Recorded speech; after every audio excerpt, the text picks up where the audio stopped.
I'm Beverly Kirk with the Global Health Policy Center, here with one of our senior associates, Dr. Katherine Bliss.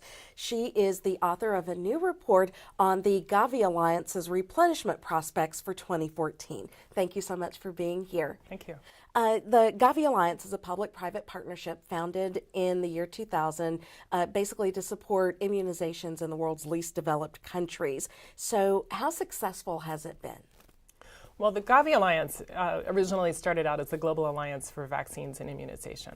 It was started in 2000. It was launched at the World Economic Forum in Davos as a way of bringing together both the public health sector, which is in many countries responsible for actually implementing and delivering vaccines to populations that need them, and the private sector research and development firms that are the ones that are developing, innovating, and producing the vaccines. And it was felt that you really needed to bring these two sectors together in order to get both the underutilized vaccines and the newer vaccines, which are available in many developed countries, to the populations in the least developed countries and in the most remote regions.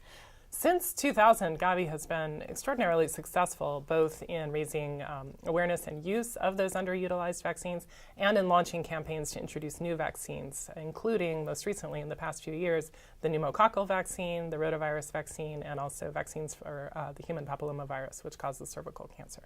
In terms of replenishment, what are donors going to be looking for this time around?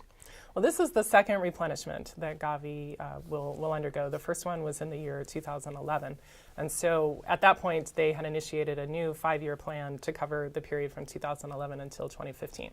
So the replenishment, which is likely to happen at the end of 2014, I guess perhaps could be in the beginning of 2015, they will be seeking funds for the period from 2016 to 2020. And I think that the alliance, the network, the partners are going to be looking at three big questions. One is how well is GAVI's model of advocacy, of accelerating uptake of vaccines, and of the complementary health system strengthening work working? How well are they doing in terms of introducing the vaccines and in increasing coverage of those vaccines in the countries that have made them that have applied for the funding support and which have made them part of their palette?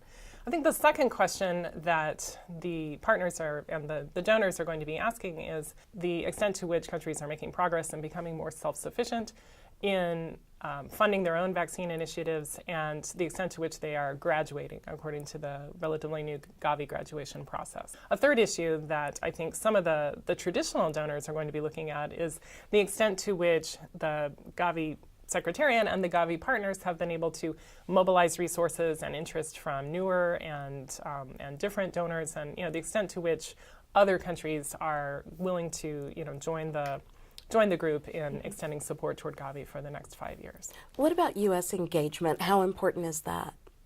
The U.S. has been a longtime champion of GAVI. The U.S. was one of the very first donors back in 2001 with an initial pledge of $48 million.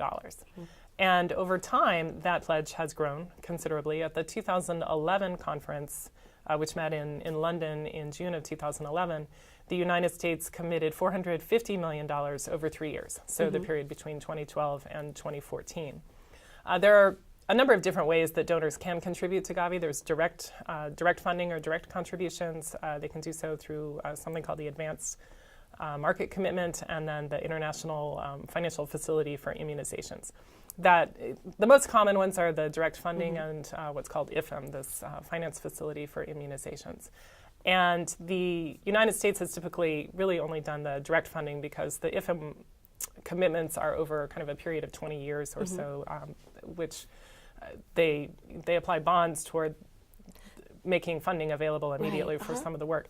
And that has just been very difficult for the U.S. funding process. For this upcoming replenishment, the prospects that the United States may be able to increase its commitment look pretty good. The Obama administration has made an initial request for $200 million for GAVI in this for the next fiscal year. And so whether that will be pushed higher or whether that will be extended over a period of years remains to be seen. But the United States has been a strong supporter of GAVI. The programs that the bilateral programs on maternal and child health that the United States supports very much complement the work that GAVI is doing. In many of the GAVI-supported countries, the work that USAID is doing in particular around child health contributes directly in terms of technical support for vaccine campaigns and launches, in terms of the kind of immunization system support activities that are going on. And so I think there are a lot of reasons to think that United States support for GAVI will continue and continue to be robust. Dr. Katherine Bliss, thank you so much. Thank you.